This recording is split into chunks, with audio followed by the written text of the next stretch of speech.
ओम शांति। आज प्यारे मीठे बाबा की मुरली मंथन की डेट है 1 नवंबर 2024। तो आज से फिर से नया मंथ शुरू हो गया है। तो भगवान कह रहे हैं, मीठे बच्चे, इस समय निराकार बाबा साकार में आकर तुम्हारा श्रृंगार करते हैं, अकेला नहीं। निराकार बाबा साकार में आकर, एक शरीर में आकर हमारा श्रृंगार करते हैं। दोनों मिलकर क्या बन जाते हैं? बाप दादा। तो बाप हो गए शिव बाबा, हमारी आत्मा के पिता, और दादा हो गए लेखरा दादा, जिनके तन में भगवान ने प्रवेश किया। तो दोनों मिलकर हमारा श्रृंगार कर रहे हैं। कहते हैं ना, ईश्वर को जिससे जो कराना है वो करा ही लेते हैं। तो ना तो हम श्रेष्ठ हैं, ना हम खास है, बस हम ईश्वर के पास हैं। क्या बात है। प्रश्न है, तुम बच्चे याद की यात्रा में क्यों बैठते हो? उत्तर, क्योंकि तुम जानते हो इस याद से हमें बहुत बड़ी आयु मिलती है। हम निरोगी बनते हैं, याद करने से हमारे पाप कटते हैं, हम सच्चा सोना बन जाते हैं। आत्मा से रजो तमो की खाद निकल जाती है, वह कंचन बन जाती है। तीसरी पर, याद से ही तुम पावन दुनिया के मालिक बन जाते हो। चौथा, तुम्हारा श्रृंगार होगा। पांचवा, तुम बहुत धनवान बन जाएंगे। यह याद ही तुम्हें पदमा पदम भाग्यशाली बनाएगा। तो देखिए याद के कमाल। आयु बढ़ती है, पाप करते हैं, सोना बन जाते हैं, आत्मा कंचन हो जाती है, पावन दुनिया के मालिक बन जाते हैं, हमारा श्रृंगार हो रहा है, हम धनवान बन जाएंगे। और कितने धनवान? पद्मा पदम पति बन जाएंगे। तो क्यों ना हम याद करें, बिगर खर्चा। क्या करें, ईश्वर को पाने की मंथन पा रहे, आप लोग को खर्चा करना पड़ रहा है। नहीं ना, रोज रोज मिल रहा है ना भगवान की वाणी, एक दिन भी मिस नहीं होती है। ओम शांति। रूहानी बच्चों को रूहानी पिता समझा रहे हैं, यहाँ बैठ तुम क्या करते हो? ऐसे नहीं, सिर्फ शांति में बैठे हो, अर्थ सहित ज्ञान में अवस्था में बैठे हो। सुना बाबा क्या कह रहे? आप सब ऐसे नहीं बैठे हो, आप सब ज्ञान में अवस्था में बैठे हो, ज्ञान के चात्रक पने में बैठे हो। ठीक है, चांद कैसे चकोर चकोर कैसे चांद को देखते रहता है। तो बस ये मुरली हमारे वो चंद्रमा, और हम बच्चे हैं चकोर। तुम बच्चों को ज्ञान है, बाबा को हम क्यों याद करते हैं? बाबा हमको बहुत बड़ी आयु देते हैं। फिर से वही बात, आत्मा कंचन हो जाएगी, सतो प्रधान बन जाएगी, हमारी आयु बड़ी हो जाएगी। याद की यात्रा से वो सब जो खाद पड़े हैं ना, वो सब निकल जाएगी। तो इतना तुमको फायदा होगा। कितना फायदा? तुम पद्मा पद्म भाग्यशाली बन जाएंगे। इसलिए तो बाबा कहते हैं, बच्चे मन मणा भव, मामिकम याद करो, मेरी याद में रहो। कोई देहधारी के लिए नहीं करते। कहते हैं ना, यदि हम ईश्वर को याद करें और उनके याद से हर कर्म करें, तो भगवान अपना सब कुछ लुटा देंगे, सब कुछ हम पे वार देंगे। लेकिन अगर हम देहधारी की याद में रहेंगे, फलाना ने ऐसे किया वैसे किया, इतना अच्छा किया, अच्छाई भी याद करें या बुराई भी याद करें, तो क्या होगा? हम लुट जाएंगे, क्योंकि हम फंस गए वहां, और ईश्वर से हमारा कनेक्शन कट हो जाएगा।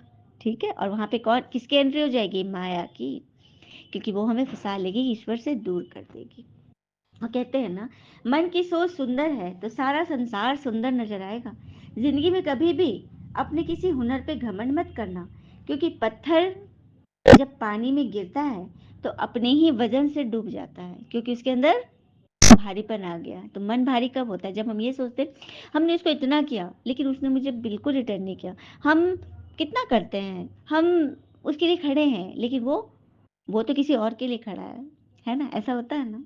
और कहते हैं ना कि मनुष्य एक सामाजिक प्राणी है, वो अकेला नहीं जी सकता, उसे अन्य लोगों की सहायता लेनी पड़ती है। इसलिए समय समय पर लोग एक दूसरे से सहायता लेते हैं। चलिए यहाँ तक तो ठीक है, परंतु कुछ लोग किसी किसी व्यक्ति से बार बार विशेष सहायता मांग लेते हैं, जैसे कि पति पत्नी, भाई बहन, सिबलिंग्स, दो दो भाई दो बहनें, या अन्य मित्र संबंधी रिश्तेदार आदि। बार बार ना हम जाते हैं उन लोग के पास, कुछ बोलते करते। जब वे लोग एक दूसरे से सहायता मांगते हैं और दूसरा व्यक्ति उनकी सहायता देता भी है, तब सहायता लेने वाले व्यक्ति यह समझता है कि ये लोग मेरे गुणों को अच्छी तरह जानते हैं, इसीलिए वो मुझे बार बार सहायता देते हैं, और ये मेरा महत्व जानते हैं, इसीलिए ये मुझसे प्रेम करते हैं।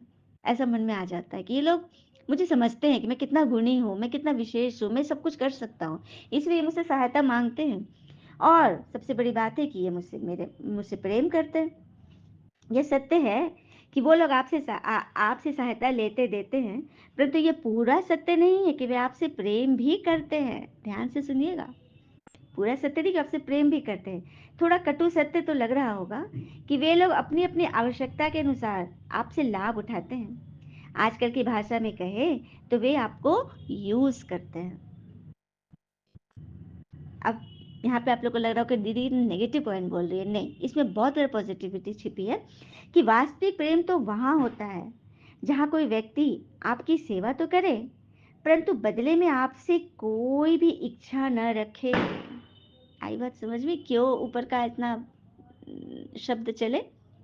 समझाने के लिए कि आप उसके प्रेम उसके जाल में न फंसे। आप बस अपने कर्म अपनी सेवाएं करते रहे। आपको देखने वाला देख रहे हैं, उनकी सीसीटीवी में आप कैद हो। ठीक है, तो वास्तविक प्रेम समझ गए? सेवा तो कर लेकिन उसके बदले में उसे कोई इच्छा नहीं रखनी है। लेकिन ऐसा व्यक्ति बड़ा विलक्षण होगा, असंभव है मिलना। कठिन जरूर है लेकिन नामुमकिन है, लेकिन मुमकिन भी है, क्योंकि वह अपवाद रूप व्यक्ति होता है। अधिकतर ऐसा देखा जाता है कि यदि कोई व्यक्ति आपकी सेवा करता भी है तो उसके मन में आपसे बदले में कुछ न कुछ लौकिक स्वार्थ सिद्धि की भावना भी होती ही है। अब आप पूछेंगे, जब वो अपवाद रूप व्यक्ति मुझसे कोई भौतिक सुविधा धन सम्मान आदि नहीं चाह रहा है तो फिर वो मेरी सेवा क्यों कर रहा है? सुना, आप किसी की सेवा कर रहे हो लेकिन वो कुछ गिफ्ट भी दे रहा है ना तो आप नहीं ले रहे। अरे नहीं नहीं नहीं, ये तो मेरा ये तो मेरी मैं सेवा कर रहा हूँ। तो उसको लगेगा कि ये मेरी जरूर कोई बड़ी इच्छा से कर रहा होगा, छोटी सी चीज नहीं चाहिए इसको। उसके बारे में आपके मन में ऐसे ख्याल आएंगे। फिर मन में बार बार ये आएगा कि वो सेवा क्यों कर रहा है। तो इसका उत्तर यह है कि वो आपकी जो सेवा करता है उसका फल वो आपसे नहीं चाहता, ईश्वर से चाहता है। अर्थात वो निष्काम कर्म करना चाहता है। सुना, क्या चाह रहे हो? वो भी एक चाह रहा है लेकिन किससे? आपसे नहीं, ईश्वर। क्योंकि वो ईश्वर का काम कर रहा है ना। हर एक बच्चे को भगवान से मिला देना, हर एक बच्चे को सुख शांति आनंद शक्ति प्रदान कर देना, हर एक बच्चे के बुझे हुए मन को जागृत कर देना, मूर्छित को सुरजित बना देना, कितनी बड़ी सेवा है। और इसके बदले ईश्वर को चाह रहा है। ईश्वर से नहीं चाह रहा है, वो ईश्वर को चाह रहा है। समझिएगा बात को, शब्द को परखिए। भगवान खुद कहते हैं सब मुझे तो मानते हैं, ईश्वर को मानते हैं, लेकिन ईश्वर की कौन मानता है? की। ठीक है, तो ईश्वर की मानने की ये विधि है हमारे पास, ये गोल्डन की, ये मुरली। इसमें जो बाबा में बोल रहे हैं ये है ईश्वर की मानना। यदि आप इस पर समझ रहे हैं, इस पर चल रहे हैं, तो वही गाना होगा, मेरी संग संग चलते बाबा, मेरी संग संग चलते बाबा। ठीक है, तो जब भगवान संग संग चलेंगे तो आपको फिर कुछ सोचने की दरकार है? हाँ, तो बस मस्त रहिए, मुरली सुनते रहिए और अपने आप को भरिए। बाबा कह रहे हैं मैं तुमको पावन बनाकर जाता हूँ, फिर तुमको पतित कौन बना देता है? अभी तुम फील करते हो कितना गंगा स्नान करते हैं परंतु पावन तो बने नहीं। पावन बनकर तो पावन दुनिया में जाना पड़े। शांति धाम और सुख धाम है पावन धाम। यह तो रावण की दुनिया, इसे दुख धाम कहा जाता है। यह बात बहुत सहज समझने की है, कोई मुश्किलात नहीं है। हाँ, जब कोई मिले तो सिर्फ यह बोलो कि अपने को आत्मा समझ बेहद के बाबा को याद करो। आत्माओं के पिता है परमात्मा शिव। ऐसे करके ना भगवान का परिचय दो, लेकिन उसके लिए सबसे पहले अपना व्यवहार, अपनी वाणी, अपनी सोच पवित्र बनाओ। ठीक है, तभी कुछ समझेंगे। आप भगवान को मानते हो लेकिन मन मुझा हुआ है, किसी बात में फंस गए, किसी का खाली अवगुण याद आ रहा है, अतीत की बातें, भविष्य का चिंता, वर्तमान के सारे उसके दोष, तो आप कहाँ से ईश्वर के समीप हैं? ये आपका भ्रम है। धन दौलत मिल रहा है तो आप समझ रहे हो कि हमको भगवान बहुत दे रहे हैं। ये तो आपने दान किया है या कर रहे हो तो आपको मिल रहा है। लेकिन यदि मन की सुख शांति नहीं है, मन में क्षमा नहीं है, मन में किसी के प्रति शुभ भावना नहीं है, तो ईश्वर वहां नहीं रहता है। कभी बाबा ने बोला था ना, भूतों को भगाओ। ये भूत है जो हमारे मन पर अपना साया डाले हुए हैं। ठीक है, उसको हटाओ। फिर आगे बोल रहे, रचयिता और रचना दोनों को तुम जान गए हो तो अभी तुम आस्तिक बन गए हो। आगे जन्म जन्मांतर तुम नास्तिक थे, भगवान को जानते ही नहीं थे। तो बाबा बैठ हमारा श्रृंगार करते, कहते हैं ना, एक और दो मिलकर क्या हो जाता है? 12। बाकी प्रेरणा व शक्ति आदि की बात नहीं है। बाबा ऊपर से आते ही नीचे साकार तन का धार लेकर हम बच्चों को मुरली सुना के हमारा श्रृंगार कर रहे हैं, ज्ञान से श्रृंगार कर रहे हैं। सुना? लेकिन देखो, रावण जाकर हमारा श्रृंगार छीन लेते हैं। श्रृंगार छीनना था, किसी बात में फँस जाना, किसी को इतना वैल्यू दे देना कि उसकी बातें हमें हर्ट कर रही है, हम डिस्टर्ब हो रहे हैं, मेरा मन खराब हो रहा है, हम दुखी हो रहे हैं। कितना वैल्यू देके रखे हैं, वही हमारे लिए सबसे इम्पोर्टेंट है कि हमको उसकी बात हमारा पीछा ही नहीं छोड़ रही है। ठीक है? तो भगवान हमें नेचुरल ब्यूटीफुल बना रहे हैं, नेचुरल ब्यूटीफुल। हमारी आत्मा जब चमकेगी ना तो उसका ग्लो हमारे चेहरे पर आएगा। आजकल तो सच्चा जेवर कोई पहनता ही नहीं है। कहीं भी जाओ शादी ब्याह में तो नकली लेके जाते हैं, क्योंकि सच्चे जेवर को संभाल बहुत मुश्किल है। क्या एंजॉय करेंगे, हम तो अपना पर्स ही टांगे रहेंगे कि उसमें जेवर है ना। नहीं नहीं नहीं, कोई नहीं पहनता, लेकिन रखते हैं क्योंकि वह आड़े वक्त काम आती है ना। लेकिन उस पर भी ज्यादा चिक चिक नहीं करना है, सहजता से जो मिले वही सही है, किसी पर एकदम प्रेशर बना करके नहीं। ठीक है? कोई आपसे मूंझ रहा है नहीं। बाकी सभी 5 तत्वों का पुतला है, 5 तत्वों के पुतले हैं सभी मनुष्य आदि। तो क्या करना है, उनसे बाहर निकलना है। अब आत्मा रूप में टिक जाओ। माया के 7 वंडर है ना, बाबा का एक ही वंडर है, स्वर्ग। स्वर्ग, उसके तुलना में मनुष्य का कोई वंडर कहीं टिकेगा ही नहीं। इसलिए बाबा कहते हैं पवित्र बनो। गरुड़ पुराण में भी विषय वैतरणी नदी दिखाते हैं ना, जहाँ बिच्छू, तिंदन, सर्प, खाक, उल्टी, जितनी गंदी गंदी चीजें, रक्त, सब बहते रहते हैं, मगर क्या क्या नहीं, कीड़े मकोड़े, उसको पार करके जाना है। तो कैसे पार करेंगे? श्रीमत की नाव पे बैठ जाएं, ईश्वर की नाव में बैठे और खेवैया भगवान है, पार करा देंगे। ये मुरली ही है वो नाव जिसमें बैठे उसकी श्रीमत पे चले, है ना। तो भगवान पार लगा देंगे। फिर आगे बोल रहे बाबा, बाबा जानते हैं ये रावण के वंश के हैं, कल्प कल्प ऐसा होता है। कोई फिर आ जाते हैं, बाबा समझाते हैं हाथ छोड़ने से पद कम हो जाएगा। मतलब कई बच्चे बाबा से बहाने करते, बाबा माए रावण ने हमें फंसा लिया। तो बाबा कहते हैं हाथ छोड़ोगे ना तो पद कम हो जाएगा। ठीक है? माया और ही जोर से खाएगी। बाबा कहते तुमको कितना श्रृंगार करता हूँ, समझाया जाता ना, अच्छे होकर चलो, किसी को दुख नहीं दो। हाँ, कई तो ब्लड से भी लिख कर दिए थे कि बाबा हम आपके ही रहेंगे, आपसे ही पढ़ेंगे, और कहाँ चले गए, भटक गए। माया बड़ी जबरदस्त है, नाक कान पकड़ के मोड़ लेती है। ऐसा ऐसा परिस्थिति लाएगी ना कि आपकी चेकिंग तो सेकंड में हो जाएगी कि आपको कितना निश्चय है, कितना निश्चय है। ठीक है? तो इस पर भरोसा करो और उनको दोस्त बना के रखो। और असली दोस्त तो वह है जो दोस्त के दोष को अस्त कर दे, दोस्त के दोष को जो अस्त कर दे, मिटा दे, उसके लिए एकदम पीछे पड़ जाए नहा धो के। तो कौन है वो?